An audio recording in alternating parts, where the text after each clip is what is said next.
ঝাল ঝাল কিছু খেতে খুব মন চাচ্ছিল, যে ঝালটা একদম জিহ্বায় গিয়ে লাগবে আর ঝালের সাথে সাথে তো টেস্টি অবশ্যই হতে হবে। এটা কিন্তু খেতে খুবই মজাদার, আমার এত পছন্দ। ইলিশ মাছের লেজগুলো আমি আলাদা করে রেখে দিই এটা খাওয়ার জন্য। এটা খেতে এত টেস্টি হয়, খুবই ভালো লাগে। এভাবে ভাত মেখে খেতে মনে হয় যেন অমৃত, এর চেয়ে টেস্টি কিছু আর হতেই পারে না।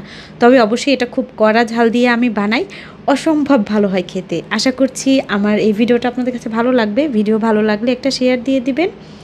তো আমি অনেকগুলো লেজ ফ্রিজের মধ্যে রেখে দিয়েছিলাম, তবে ইলিশ মাছ কিন্তু কেটে বেশি দিন সংরক্ষণ করলে ভালো থাকে না, একটু কেমন যেন গন্ধ আসে। তাই যত তাড়াতাড়ি খেয়ে ফেলা যায় ততই ভালো।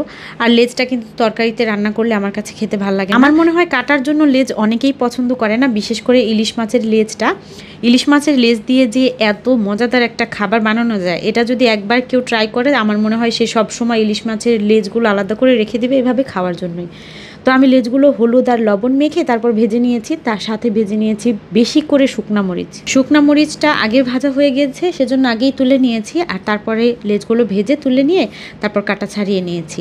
লেজের কাটা ছাড়ানো আমার কাছে এখন খুবই ইজি মনে হয়, কারণ লেজ দিয়ে আমি এই ভর্তাটা এত বেশি পরিমাণে করি। যাই হোক, এখন আমি শুকনা মরিচ ভাজা শুকনা মরিচগুলো বাটনার মধ্যে নিয়ে তারপরে একটু পিষে নিয়েছি যাতে করে হাতটা জ্বালা পোড়া না করে খুব।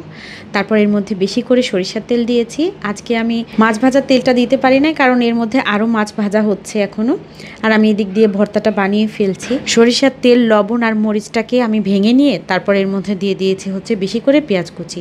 যতটা এখানে আমি লেজের মাছ নিয়েছি প্রায় ততটাই এখানে আমি পেঁয়াজ কুচি নিয়েছি। পেঁয়াজ কুচিটা একটু বেশি মিহি করে কুচি করতে পারলে বেশি ভালো হয়, তো খালা তো মোটা করে কেটে ফেলেছে, তো আজকে ওটা দিয়েই করে নিচ্ছি। তবে মিহি কুচি করে এই ভর্তাটা বানালে আমার কাছে খেতে অনেক বেশি মজাদার লাগে। এই ভর্তা আমি হাত দিয়ে চটকেও করি, তো আজকে হাতের কাছে বাটনাটা থাকার কারণে বাটনার মধ্যে করলাম। মরিচগুলো একটু ম্যাশ করতে সুবিধা হয়েছে। আসলে একদম ম্যাশ তো করি না, এটাকে ক্র্যাশ করে নিয়েছি, আধা ভাঙা করে নিয়ে তারপরে এই ভর্তাটা করি, অনেক ভালো হয়। এখন হালকা হাতে একটু সব কিছুকে বাটনার মধ্যে মিক্স করে নিয়েছি যাতে করে মাছের পিসগুলো একদম ম্যাশ হয়ে না যায় ওরকম করে। তো একদম ভর্তা করার শেষ পর্যায়ে সব হয়ে যাওয়ার পরে আমি এখানে একটু ধনেপাতা কুচি আর এক ফালি লেবুর রস দিয়ে দিলাম। এই ভর্তার মধ্যে আমার কাছে লেবুর রসটা দিলে খেতে এত ভালো লাগে, সুন্দর একটা স্মেলও আসে, আবার এত কড়া ঝালের সাথে এরকম একটু টকটক ভাব আসলে অনেক মজা লাগে খেতে। এখন আমার ভর্তাটা করা হয়ে গিয়েছে, এটা আমি তুলে রাখছি। আর এই বাটনার মধ্যে একটু ভর্তা দিয়ে এখন ভাত না খেলে তো আমার মন শান্তি হবেই না, কারণ এটা এতটা মজাদার হয়, বানানোর সাথে সাথে একটু ভাত না মেখে আমার খেলে একদম ভালোই লাগে না। তো এখন আমি একটু ভাত মেখে খাচ্ছি। আলহামদুলিল্লাহ, এটা এত মজাদার, খুবই মজাদার একটা খাবার হয়। এই বাড়তি লেজটা দিয়ে, লেজ অনেকেই পছন্দ করে না, তবে এভাবে বানিয়ে নিলে কিন্তু সবাই খুব পছন্দ করে খাবে।